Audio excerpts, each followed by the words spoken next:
Like everyone else, Elden Ring has consumed my entire life since it released.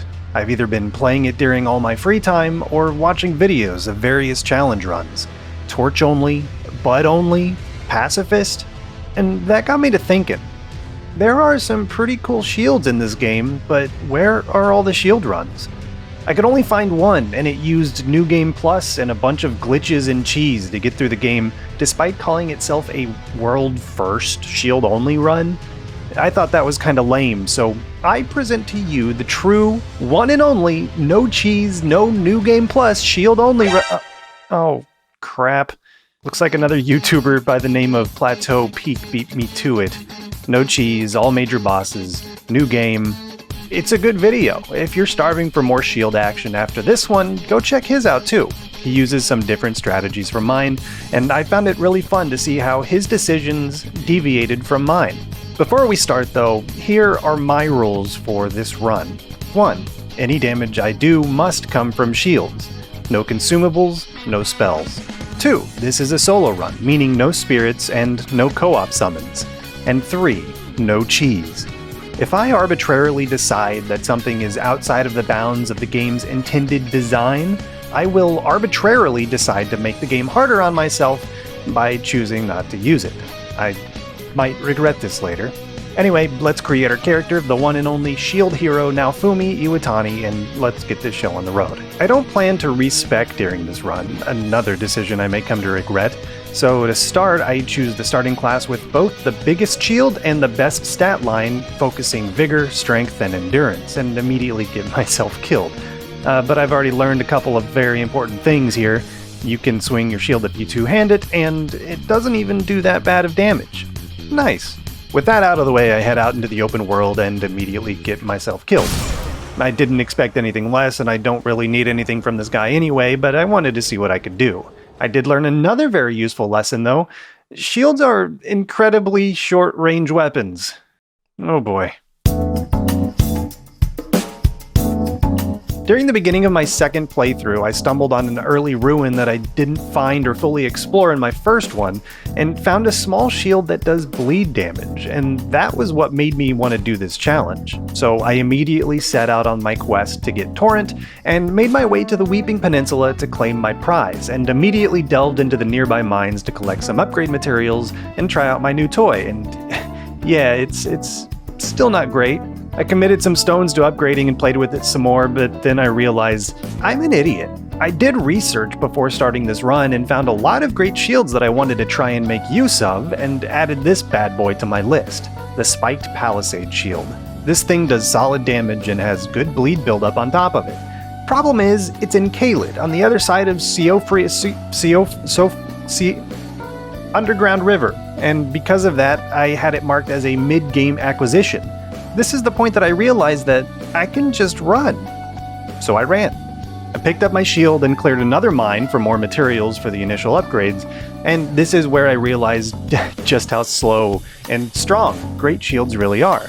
They have the same exact speed as a colossal weapon with around a quarter of the range, and anywhere from about 70 to 90% of a colossal weapon's power, depending on which great shield you use, of course. The damage isn't bad at all, but that damage is before adding scaling, and the shields seem to scale slightly worse with strength than a colossal weapon does, and colossal weapons also have the added benefit of limited dexterity or other stat scaling. And there's other limitations with shields, like the ability to use weapon grease and a far narrower choice of which ashes of war that you can apply to them. All that said, these initial fights with the Great Shield show some promise, but the range and speed might become a problem. Time will tell. After clearing the mine, I killed a dragon for fun and for runes and proceeded to the first real boss fight, Margit, the Fell Omen. When it comes to Margit, if you've seen one challenge video, you've seen them all. But while we're here, let's talk a little more about shields. Turns out, using a big piece of wood designed for blocking as a weapon instead does extremely high poise damage. So much so that it's not uncommon for me to get a hard stun just from spamming light attacks with a smaller shield. Unfortunately though, you can't crit with a shield, and unequipping it for a fist crit or using a dagger is against my rules for this challenge, but it's still a nice way to open up the time for free damage or an emergency flask. You might also notice that I block a lot, which I never used a shield in my first playthrough except to parry, so I figured since this is a shield run, I might as well use what I got. Don't worry, I get better with weaving blocks and dodges as this run goes on, and soon enough, Margit is felled. What an omen. As a side note, if you're interested in seeing any of the boss fights in this video in all their glory instead of just the few clips I show here, I've uploaded a full compilation of them on my now defunct Let's Play channel. Go check it out. With Margit out of the way, it's time to head into Stormvale, and without any particular rhyme or reason, I chose the side path this time, and I'm glad that I did because there are two very important talismans on this side of the castle. Even though I did do my research about what shields I wanted, I didn't even bother looking at the talismans, so I'm glad I didn't miss these. The first is in this dark room that you get locked in with a knight. I wasn't recording for the fight, but I beat him pretty easily with guard counters, which is pretty funny because this area gives you the guard counter talisman, which increases the damage your guard counter does by a whopping 20%. This put the guard counter at about the damage of a fully charged heavy attack on top of the crazy poise damage done by the guard counter. It's not great for most bosses, but makes most of the smaller enemies you'll be running through a breeze. And to think I almost skipped this room. The second talisman is on the rooftops, the Claw Talisman. Jump attacks are extremely strong in Elden Ring in general, and because of the abysmal range of our shields, clearing the extra distance with an aggressive jump attack quickly became my MO. This baby increases your jump attack damage by about 15% and is still extremely useful against most bosses. Nice. Anyway, on to Godric, who isn't really any harder than Margit. I kept getting sloppy and impatient here though and died way more times than I'd like to admit, but he's not hard. As long as you're aggressive and roll into his big, slow recovery moves, you can get a charged heavy off super easy. And if you want to be extra aggressive, approach him as he's rolling around on the ground and he'll do his big jump attack instead of passing wind at you, and then roll to avoid his landing. Well, that's Godric dead. I guess this'll be pretty easy. I think that most challenge runs you watch immediately book it to Caelid with the first bleed weapon they can find and a golden foul foot in their pocket so they can claim 100,000 runes for next to nothing. I wanted to test the viability of this run by tackling Stormvale Castle without completely overpowering it, so I waited until now to do this. The earlier you do this, the stronger it is, but at this point it still gave me a good 11 free levels, and I needed to come here for half of the Dectus medallion anyway, so why not? After grabbing the second half in Fort Height, I remembered that there's a very special shield in Caelid that I want, hidden in these ruins not too far in, so I went to go see if I could.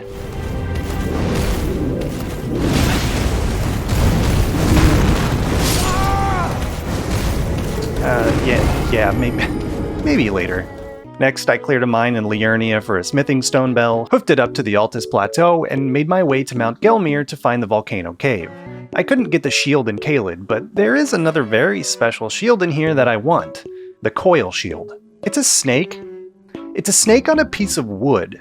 This is a small shield with strong innate poison buildup, a neat little bite attack, and the highest base attack power of all small and medium shields. This is one of the shields I was most excited about coming into this run, so I immediately powered it up to +3 and gave it a try, and this thing kinda sucks. I've grown so accustomed to the power of the Great Shield and its bleed damage that this thing wound up being just a big waste of time. A little more about that later though. For now, I kill the demi-human queen for funsies and set off for a few more chores here on the plateau. While the Coil Shield was a big waste of time, this next prize definitely wasn't. Up in Lux Ruins near the Grand Lift of Dectus is a scarab guarding the Art of War, Shield Crash.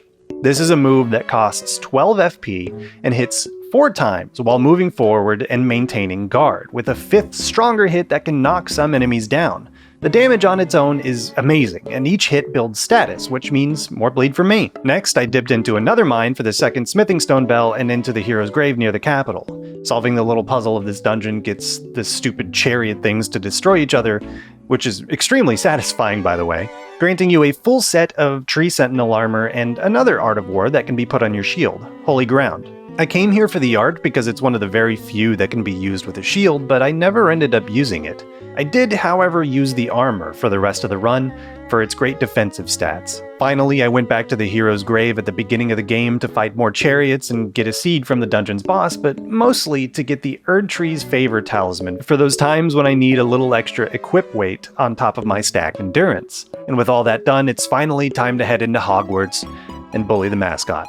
The Red Wolf of Radagon was mostly just annoying. The extra levels I picked up from Caelid and my previous chores helped a lot, but I still took a ton of damage from its glint blades that it really liked to cast to cover its approaches and its disengagements. It doesn't have a lot of health though, so it was down before too long. Then it was on to Renala, who took a little more work but went down just as easily. With that done, I went back to the Pumpkin Bros to get some revenge, and it's hilarious how easy Shield Crash made this fight. I pushed them around a bit and claimed my prize, the Visage Shield. I couldn't use this one quite yet since it requires 44 strength to use, but it has the highest base damage of all the shields in the game, and can turn into a flamethrower with its weapon art. Honestly, the weapon art on its own is kind of trash, but its raw damage and defensive potential made it worth keeping around despite its weight, which is a lot at 24, by the way. Once I had the strength for it, I found it really useful to take out enemies that don't live long enough to bleed or are just immune to it, and the weapon art was useful in a handful of scenarios that I didn't record, where I needed to clear a lot of tightly packed enemies.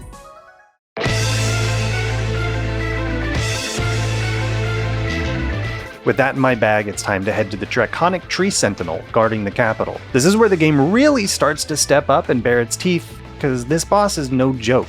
I noticed that this guy likes to sit around and posture at you for a few seconds at the start of the fight, so I would open up with a few bites from my little snake friend, which instantly poisoned the boss, but 12 damage a tick, that's hardly even worth the effort. The initial bites might do a lot of damage, but they're so slow and leave you so vulnerable that it's not ever worth the risk. Especially with how awful poison is in this game. Bosses have enormous health bars, and 12 damage a tick is not gonna cut it. This shield mostly got shelved after this fight. This boss didn't pose too much trouble though. After I noticed how vulnerable he leaves himself when his horse dragon thing shoots fire at me, I would get a little bit excited because it usually meant that I could get to the side of him for a nice meaty shield crash. Again, this move does a lot of damage and knocks down small enemies, but some enemies that it can't knock down, it'll still stagger, like this boss. And this meant that as long as the final hit of the crash connected, it was extremely high reward, low risk damage for me. For this fight, I just stuck to his shield side and beat on him, and learned that I could guard counter some of his shield swipes, permanently emasculating him and his inferior shield power. Up until this point in the game, I spent some time laying down my summon sign for every major boss in this game so the world can get some much needed assistance from the one and only shield hero. Sometimes I wondered what these people thought as I loaded in with a shield in both my hands and no weapon to be seen. Like, what an idiot. Gosh, I hope I didn't waste a summon slot on this moron. It was a lot of fun, but man, was this boss rough. This is the only required boss in the game that exists out in the open world instead of behind a boss wall. And in my opinion, it is far too difficult for that. This guy hits extremely hard, as do all the bosses, but this guy's placement in the world leaves players who need to summon help to win vulnerable to invaders. It took me 90 minutes just to help 2 people win against this boss, when it took less than 20 for me to beat him on my own. Mostly because they died, which is understandable, they're summoning because they need the help in the first place, but a few attempts were lost just because an invader popped in to screw everything up. I don't mind invasions and co-op, I don't mind hard bosses, but these two combined is disastrous. And I think this was an extremely dubious choice on From Software's part. The fact that your good attempt at a boss might be shut down by an invader that now has a boss's help is awful. And I even had one guy who summoned me in just to throw himself off a cliff instead of choosing to fight because there was an invader just posting up next to the boss before we even started the engagement. And I can't really say that I blame him. Okay, rant over. Moving on, we meet the Golden Ghost of Godfrey, the first Elden Lord. This is the point in the game where my boss attempts started taking much longer. I was having trouble finding his punish windows and died a lot, which really surprised me since I sauntered into this guy's room in my very first playthrough and beat him in one attempt. I thought he was super easy. Unfortunately, that means I didn't really retain anything I learned from fighting him and got shut down pretty hard. Eventually, I learned his patterns and combos, and even though he's immune to poison, I pulled the coil shield out just so I could have a faster attack animation. Looking back on the footage though, I could probably have easily won with the Great Shield, but something about the quicker shield put me in a better mindset to punish his openings, because I was able to experiment more with less risk. I even managed to stun him just by spamming light attacks as we danced in circles. Nice. Have you ever come up on a boss and just not understood it? Like, no matter how much you push, you just can't seem to get its patterns or combos to stick in your brain so you can improve and punish without dying? For me, in this run, this was Morgott. He should be easy. He's just Margit on steroids, right? But for 90 minutes straight, I just kept dying. I tried the roasting shield, I tried outpacing him with the coil shield, I even tried dual-wielding my two best friends. I just couldn't keep up, especially once I entered Phase 2. Never even got close. I don't know if it was just because it was the end of a night after a long session of playing all day and I was tired, or what, but I was beginning to think that I couldn't do it. But I'm stubborn. I'm not gonna give up just yet. So I put Morgott on hold and went out into the world to do some more chores. I went to grab the second Somberstone Bell and took an express trip to Volcano Manor to pick up a Somber Smithing Stone 5 and have a crack at the Godskin Noble. Well, that was a bad idea, so I just ran past instead, picked up a Somberstone 7, and made my way into the nicer part of the manor to escape. Next, I picked up the 3 Sacred Tears that I missed, which will honestly help out a ton, and headed to Caelid to break Radahn's shins. Last time I fought this guy, it was before he was nerfed. I fought him around rune level 80 back then, and that's not much different than my rune level here. It felt like they nerfed him too much, though. I almost killed him my first try until I slipped and suffered a crushing defeat when he had this much health left. But after a few tries, he was dead, and it still felt super easy, at least compared to what he was before. This is kind of where the awful range of my shield is starting to get in my way though. So many of my attacks whiffed on this guy. He's hard to hit anyway under the best of circumstances with the way he's positioned on his poor horse and likes to dance around, but I missed way more attacks than I would have with any other weapon, to the point where almost any of my attempts would have beat him with how close each one was, had just a few more attacks hit. Anyway, they patched Radahn again literally hours after I beat him, and they boosted his damage back up to where it should be. How's that for timing? With Radahn dead, I set my sights back on Morgott, but I still felt like I needed to do something different to beat him. I wanted a faster attacking shield that can actually do damage, and that's when I remembered that you can infuse weapons with just about anything you want. So I came up with a plan. I went back to Stormvale to pick up the Marred Wooden Shield. This shield has slightly higher base damage than the Marred Leather Shield you can get just for taking the side path, but it is otherwise the same in all aspects that matter since it won't be used to block. The damage isn't the best compared to many of the other medium shield choices, but what matters here is the bleed. Next I went back to Hogwarts to pick up the Glintstone Whetblade, and then to Liurnia to grab the Shield Bash Art of War. With their powers combined, I now had a plus 13 Marred Cold Wooden Shield that does both frost and bleed damage at the cost of losing some damage to the scaling on account of how stupid Naofumi is.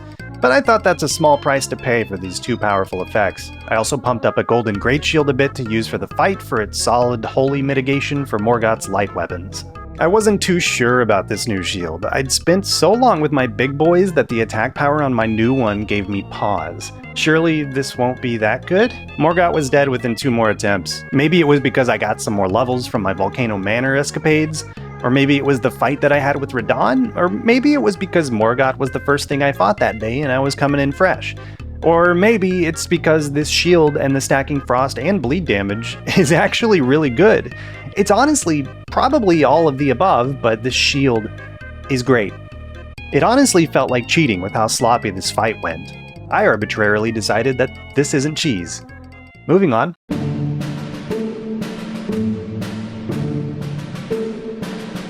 I want to go after Rykard next. Rykard is Elden Ring's obligatory gimmick fight in which you're expected to use a special weapon to fight him. But I ain't about that life, so we're going swimming. First though, I need to take a small detour to grab the Flame Drake Talisman +2 from Caelid, and the Pearl Drake Talisman +1 from the Altus Plateau, and then we're off to the rematch with everyone's favorite big boy, the Godskin Noble. This guy doesn't have a ton of health, but remember, we're trying to use shields to get things done. And they're not exactly super strong. I also may have come in here slightly underleveled or under-equipped, because the fight still took me way too long. Phase 1 is pretty simple, his combos are short and easily readable, and the only real thing to watch out for is his Get Off Me spell that surrounds himself in black flame. This forces any melee user to completely disengage, and if you're stuck without ranged options like I am right now, you just get to wait for him to leave his bubble or for the flames to go away on their own. Phase 2 is a different story. He'll always open Phase 2 with his Sonic Side B attack. This can be blocked, but you'll be knocked off your feet and probably get hit anyway. I had no success dodging through it, but some success in getting the ball trapped in a wait, no! I ask you how you are, you just have to say that you're fine when you're not really. He continues to be able to use this move for the rest of the fight, so your best bet here is to react to his blow-up animation by positioning yourself behind one of these pillars so that he gets stuck. I tried a couple times to swing through this pillar to get some free damage off, but I always got bodied, so even if you manage to position well, you're stuck waiting again. And to top it all off, his combos are a bit longer and harder to read. I probably should have been dodging to his left side instead of his weapon side though. Whoops. And he can respond to your aggression with a completely unreactable belly attack that has a lingering damage effect and a hard knockdown on hit. It's not completely unavoidable damage, but it comes out so fast with no warning that I'd put it squarely in the unfair category. You have to dodge before he even starts. I spent many of my flasks just recovering from the damage he dealt from one of these moves, and this ended up being one of the longest boss fights in this run. For a single attempt, just from how much time I had to stand around waiting for him to let me take a turn. I managed to get a bit lucky in the end though, and I got him down on my third attempt during this rematch, but with 0 flasks left for like the last quarter of his health bar. With the Noble dead though, I can finally move on to a more interesting boss. All I have to say is thank God this is the only time we gotta deal with this guy. Right? Well, now it's Rykard's turn, and it's time to go lava swimming. Equipping those 2 talismans we just went out of our way for makes the lava's damage pretty pathetic, which is great because Rykard was extremely not meant to be fought in this way. I also swapped out my left hand for the golden great shield we used against Morgoth since it's light enough to let me continue to wear heavier armor compared to the Visage shield, which is great because while most of his Phase 1 attacks went right over my head, he'll occasionally do this spinning move that spews lava that I found to be much easier to block than it is to try to dodge. The Cold Bleed shield was really good at chunking his health down and scoring the occasional, mostly useless stun, but 3 main problems come with this strategy. First, Rykard wasn't meant to be fought this way. Sometimes he wants to create some distance, and if you try to close the distance while he's trying to create it, then you two end up in a long game of chicken to see who will give up first. I had to learn this one the hard way, but luckily you can usually get a free hit on his head as he backs away, let him stop, and then move back in when he does. Second, Rykard really wasn't meant to be fought in this way. The lava is extremely obnoxious to deal with and periodically staggers you out of combos and jump attacks. This can make it really hard to stay in a good offensive position, and the fact that you're in the lava the whole time kind of puts you on a soft timer depending on how well you can avoid his attacks and how well you manage your flasks. And third, Rykard really wasn't meant to be fought like this. Elden Ring has a few enemies with downright awful collision and hurt boxes, and Rykard exists comfortably at the top of the most broken boxes tier list. If you're paying attention to the footage, you might notice that some of my attacks that look like they're connecting don't actually hit. This could be mitigated by using a weapon with longer reach, but this is more than just stubby shield syndrome. His collision, model, and hurt box simply aren't aligned well enough for a melee character to fight him comfortably. With enough attempts, I was able to find some spots on his model that were pretty reliable, but this created a lot of wasted time in a fight where you're essentially on a timer because of that lava. Unfortunately, this only gets worse in his second phase. With some practice, I was able to pretty reliably pass Rykard's first phase. It's really not that bad once you get used to it, but his second phase is a nightmare. Not only is he stronger with more threatening attacks, but his hurt boxes and collision become even worse. And he moves around a lot more. He likes to jump backwards while reorienting himself towards you, so even though his most reliable damage spots are to his sides, he'll erase your careful movement with a quick jump backwards almost every time. He also likes to stand up on his gross little legs while he swings his sword, creating a huge, invisible wall underneath him, which makes him very difficult to actually hit. And then, of course, he'll rain skulls, which forces you to just flee until he's done. In a kind of game where the design encourages player choice for playstyle, I found these hitbox issues extremely disappointing.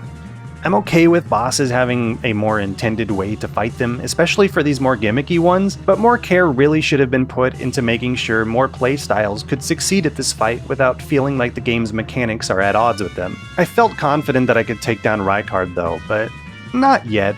I decided to put him on hold for later and moved on. It's time to head to the mountaintop of the giants.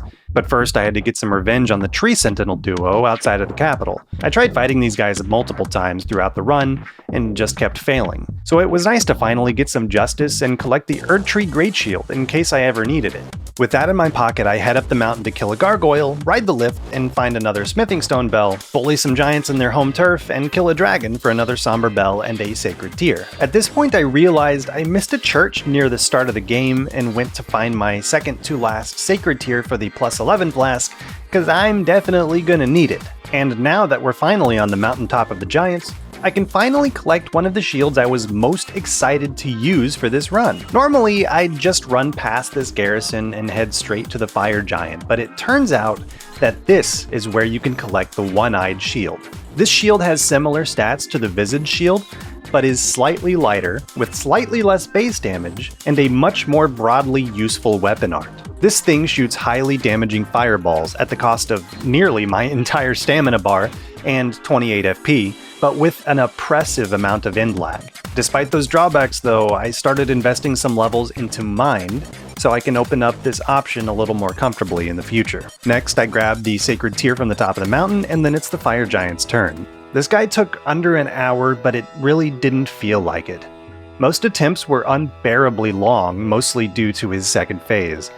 I generally hate fighting on Torrent. It's just unsafe and far less precise, so I spent most of my time fighting on foot where it's easier to dodge his moves. Phase 1 wasn't much of an issue, just stick to his legs, dodge when you see him wind up, and bully the shins. Easy. Phase 2 is ridiculous though. Turns out I'm an idiot and didn't notice that he has another weak spot on his arms, so I continued to stick to his legs for safety. But during Phase 2 he really likes to roll away if you're underneath him, which isn't so bad on its own if it just wasn't for how badly suited this area is for that kind of movement. The Fire Giant's arena is filled with small rocks which are difficult to maneuver around if he decides to land on one, but what's worse is the cliff in this area. If the boss decides to roll to this cliff, you might as well kiss the attempt goodbye because it's extremely difficult to fight safely in such a confined area while also worrying about a long fall. You could also run far away from him and wait for him to follow, but he moves so slowly with only one leg, and I didn't have the patience for that. It's a long, tiring fight, but he's eventually defeated. The Erdtree is burning, and so is my will to live, and it's only gonna get harder from here. Before tackling Fara Missoula though, I figured it'd be a good idea to go and grab the Haligtree medallions, one being super easy, while the other requires a fight with Commander Niall. This fight wasn't too hard though. The one-eyed shield turned his minions into chumps with the help of guard counters, and it's pretty easy to separate the boss from his cronies since he's I wrote honorable commander, but I almost said horrible, which I think is funnier, so we're gonna stick with that. This was the first real fight that I got to properly use this shield's weapon art, and it packs one hell of a punch. I collect my prize and head back to Fara Missoula. Initially I wanted to run past this dragon, but he drops an ancient dragonstone, so I struggle to kill it, but eventually succeed. These dragons really suck though. The smaller dragons out in the world work a bit differently. You can target their head and legs separately, giving you a much easier time with positioning and attacking with target lock, but not these guys. The only target locks for these are on the body and the head, meaning if you want to go for the legs, you gotta go without the target lock, which also means have fun repositioning the camera constantly as it bounces around. Not fun, even with real weapons. Afterwards, it's just a quick jog through Tornado Valley, collecting a bunch of smithing stones along the way, and we meet the Godskin duo. I really want to kill these because the fight rewards you with the final smithing stone bell bearing, and I would really like to get my shields maxed out at this point, but nah dude, we'll come back later. I can already tell this one's gonna be rough. One last ride on one last grand lift, and a quick run through the consecrated snowfields later, and it's Mohg's turn to die. But first, I take a guess of which shield I want to max out: the Spiked Palisade, Old Faithful, or the tried and true boss killer, Cold Bleed. Obviously, I went with Cold Bleed, no brainer, right? This was a mistake. Mohg is an extremely fun boss with many well-defined openings. I knew I could get plenty of shots in with the faster shield, but as I died, and died, and died, and died, I started to question my approach. Cold Bleed is fine for Phase 1, but when Phase 2 hits, it's much harder to stay aggressive because of the added fire on the ground and the explosion effect on one of his biggest openings, and how much he likes to fly, because he flies now. And without being able to stay on the offensive, that meant that the Frost and Bleed status that I had worked so hard for would fade, making the shield's biggest strength become unreliable. On top of that, status gets harder to inflict the more that it hits, so Phase 2 wasn't working out too well because of how much it happened in Phase 1. After an hour and a half of trying this strategy and getting nowhere in Phase 2, I switched to Old Faithful and downed him on the third try. Despite being only plus 21 at this point, I think, the raw damage, higher bleed, and higher stagger were all the breadwinners here. Even though Mohg is great fun, he's not without his frustrations. First, he has a tendency to interrupt his well-defined combos with either a Rain of Blood or a Flame Claw. Rain of Blood is similar to the Godskin Noble's Ring of Fire, in that if he casts it, you just gotta back off and wait. It forces disengagement in a way that's not really enjoyable, and he casts it a lot. He'll even approach me just to tell me to back off, like, bro, you came to me. What are you doing? It's extremely annoying. The quick Flame Claw is probably even more frustrating though, since if you roll into him and the coin flip decides that he just won't finish his main combo and does this instead, you will be hit by it before you have a chance to roll out. The only option here is to either hope that he loses the coin toss or be extra diligent in your dodge pattern so that you're always far enough away that he either doesn't want to interrupt, or if he does, it won't hit. Phase 2 has the same problems, but it's compounded by all the fire littering the floor, which in my opinion is just way too much and slows the fight to a snail's pace as you're forced to maneuver around it and constantly reposition. On top of that, one of his biggest openings now explodes, covering his previously open back. To be clear, I don't have any problems with that move being unsafe to punish now, it's just an extra frustration on top of everything else. I never could find a way to get in on this move, but it might be possible to punish him with proper spacing, even though the explosions seem to extend past its animation and past his back, so I eventually just started ignoring it. Aside from those few frustrations and the kind of dumb phase change mechanic, I find Mohg to be one of the best and most fun fights in the entire game. With Mohg down and 420,000 runes to beef up with, it's Rykard's turn. With a plus 25 Cold Bleed and a few extra levels in my pocket, he goes down without too much trouble, and because I'm scared of the Godskin duo, I head down to the Halig Tree instead. Loretta is next, and her tendency to bounce away and always keep the Glintblade phalanx up makes the fight pretty annoying, but her health pool is low and she shares a lot of her moveset with the same tree sentinels we've been fighting the whole game now, so she goes down without too much trouble. I then head down to Melania, and just to see how bad this will be, I spend an hour fighting her and nope out to greener pastures, because we're finally heading back to the Godskin duo.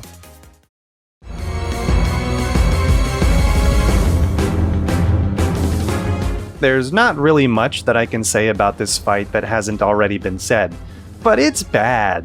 Unless you have access to specific tools that can trivialize this encounter, this is a poorly designed fight that I would argue hasn't even been designed at all. They move at roughly the same speed, constantly cover each other with fireballs, and if you somehow manage to separate them long enough to do damage to get one to phase 2, it quickly devolves into your death as the arena gets destroyed and you get flattened by a Sonic cosplayer.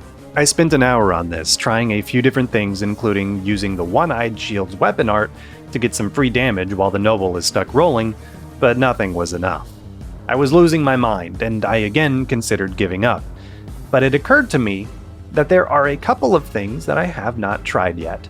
There aren't very many Ashes of War that can be applied to a shield, but there are a few that can dispel magic, and one that can turn the dispelled magic into an offensive attack. There's also the Erdtree Great Shield, which we grabbed earlier, which comes equipped with a weapon art that can retaliate with a ranged attack. As of writing, Carrion Retaliation is the current meta for toxic players who abuse broken mechanics in player versus player. I knew about this, and while that specific exploit has a lot to do with a player parrying their own spells, I wanted to see if it was still overpowered in normal play. So I went to buy the Ash of War, and applied it to my Cold Bleed, and started the science. I'm sure it can't be that powerful. 2,500 damage? What on earth? That's insane! This could trivialize the entire fight, and part of me wanted to just get this fight over with, but remember my rules? No cheese. This is way too strong. So I sighed, reverted my shield, and went to Liurnia to pick up the Two Fingers heirloom so I could actually use the Erd Tree Great Shield, and gave it a try. Unupgraded, this does about 100 damage per retaliation. Promising, but not good enough yet, so I pumped it all the way to plus 10, which made it deal about 600 damage per shot. Much more reasonable. And with this, it was just a matter of time till the duo was dead. Worst fight in the game, hands down. Well, the Crucible Knight duo might be worse, but I didn't have to fight them here, so, Before heading to Malekith, I grabbed the Blasphemous Claw from Bernal, killed my last Tree Sentinel, and began another grind. Malekith is really tough. Phase 1, the Beast Clergyman, is simple enough. The One-Eye Shield is so heavy that you can block just about anything he throws at you, letting you get some openings for very little cost. The Earth Shotgun attacks can be blocked, but they'll still do chip damage, and a couple of his other attacks are better off dodged. The main problem though is that even though this phase is pretty easy, Malekith Phase 2 isn't. The Beast Clergyman just becomes a 3 to 4 minute run back just so you can get a moment to try and understand Malekith a little bit better. And it becomes exhausting and really boring. This attack where he makes a bunch of rocks fly up is especially bad. It's not hard to get out of range of, but it just wastes your time. At around half health is where the true fight starts. Rykard was a real pain with his busted collision and hurt boxes, but Malekith becomes even more frustrating in this regard simply because he's just much harder. He hits harder, he has less openings, and each hit will do additional damage over time, even if blocked, and might even lower your maximum health for a while. To make matters even worse for myself, I could not, for the life of me, figure out how to reliably dodge this AoE move that he occasionally throws out, and that often made the situation spiral completely out of control until I died. Malekith, he's a lanky boy. He's got long limbs, and he loves to spin and dance. And all I have is this stupid shield. It's way too easy to whiff attacks on this guy, but luckily I have the Blasphemous Claw. I used this in my first run of the game, and once I figured out the parry triggers, it made Malekith much more manageable. I thought that would be the same here, but watch this.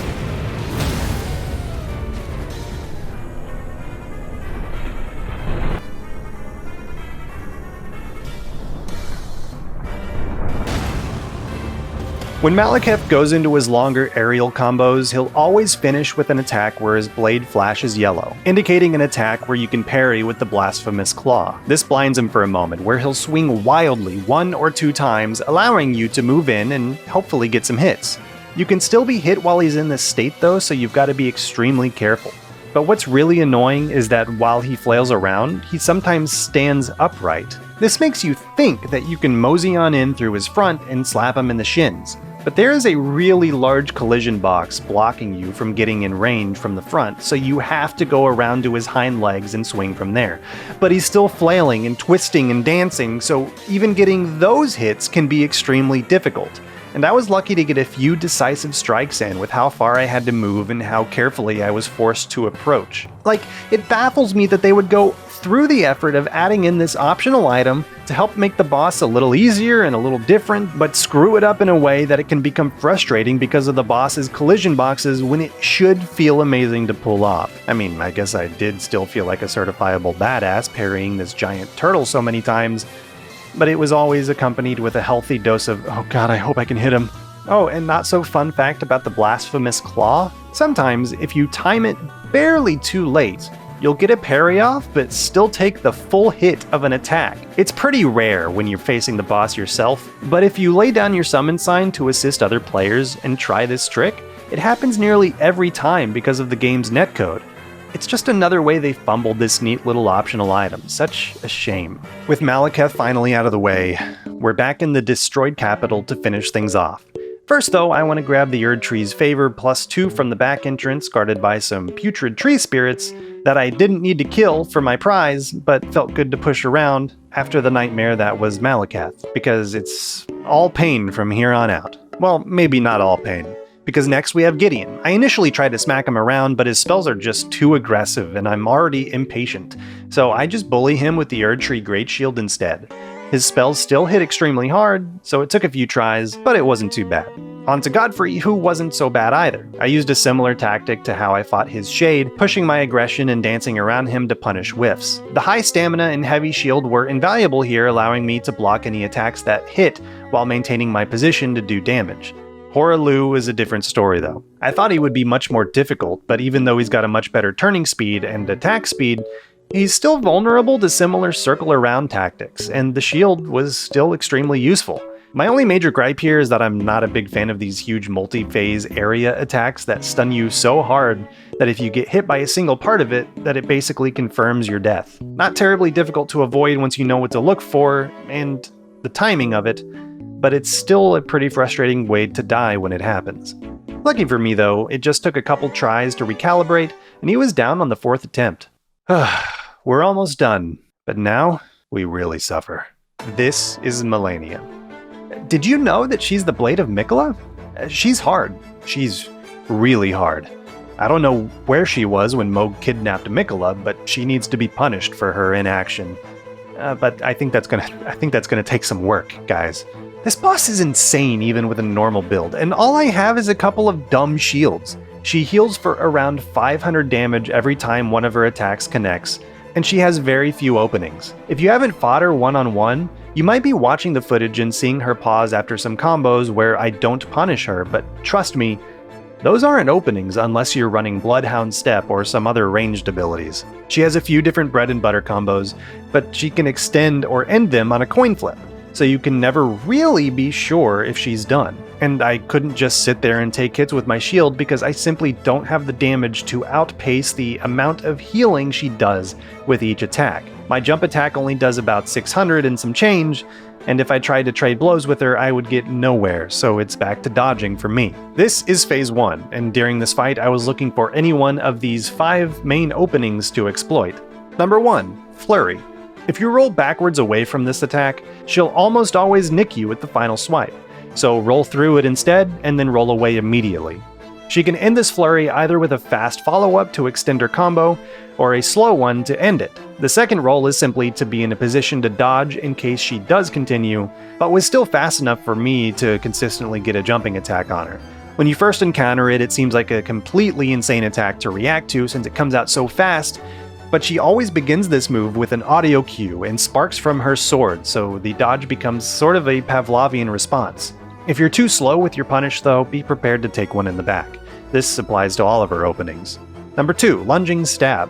This one's easy, you can see it coming from a mile away, and after dying a million times, it's easy to get a bead on its distance. Roll through it to a position where you can follow up with a single light attack with a heavy weapon, or 2 if you have a faster one since she always staggers from the first hit and then back out. Number 3, Jumping Overhead Swing. She always lands hard, making it easy to get a follow-up. I would change my attack depending on how far away I ended up from her after dodging it, which wasn't really consistent because of my dodging patterns and how much of a coward I am, so I would do a charged heavy if I was on top of her, or a jumping heavy, or a running light, depending on how I was feeling that day, I guess. I want to be aggressive but safe, so this is about as much damage as I can comfortably fit in during most of her openings. She would still occasionally retaliate with quick swipes that I had an extremely hard time reacting to consistently, but having her choose that option is so rare that it's worth her healing occasionally or doing damage to me occasionally for the more consistent damage. This also applies to all of her openings. Number 4, the Lunging Grab. This is basically the same as her Lunging Stab, dodge through it and punish. Getting hit by this one hurts a lot and heals her for a much higher amount, so don't. And number 5, the Gold Mine. Melania will hunch over to build power and either leap into the air with an overhead swing, or swipe towards you with a 2-hit combo depending on how close you are to her. In both cases, they're pretty simple to dodge, but the best case scenario here is the jump. Both versions of this move result in the largest punish window she has in the entire fight, with one exception, making it almost guaranteed to get a nice meaty shield crash straight into her. This shield crash knocks her down, which gives you a free fully charged heavy attack as a follow-up, which can snowball into a bleed or a stun for yet another shield crash. You'll love to see it. You know, when I first learned of the power of shield crash, I thought for sure I could really bully Malenia with it, but unfortunately it's not that easy. She likes to dodge away out of disadvantage, and if you're caught crashing when she does dodge, you're gonna have a bad time. Even more unfortunately, sometimes she'll fall out of the shield crash and punish you anyway, but that didn't stop me from trying.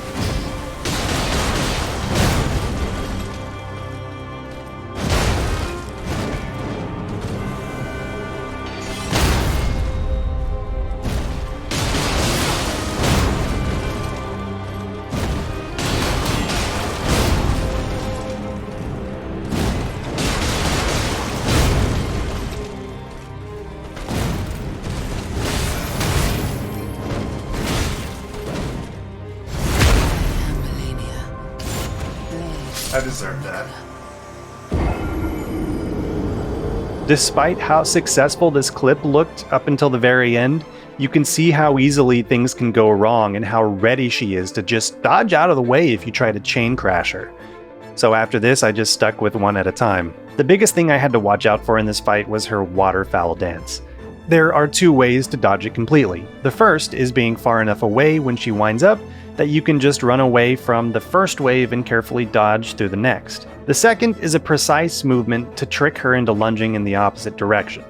I never even attempted that one, and I was never able to get comfortable with the distance strategy, since she can lunge towards you from an extreme distance that I could never get my head around.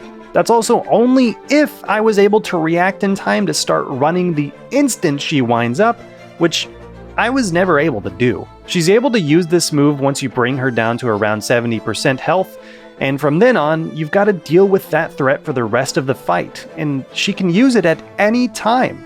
As long as it's been long enough at least, which is only around 20 to 30 seconds. This move will kill you if you don't do something though, and because I couldn't pull off the full avoidance of it, I opted to use my one-eyed shield for protection.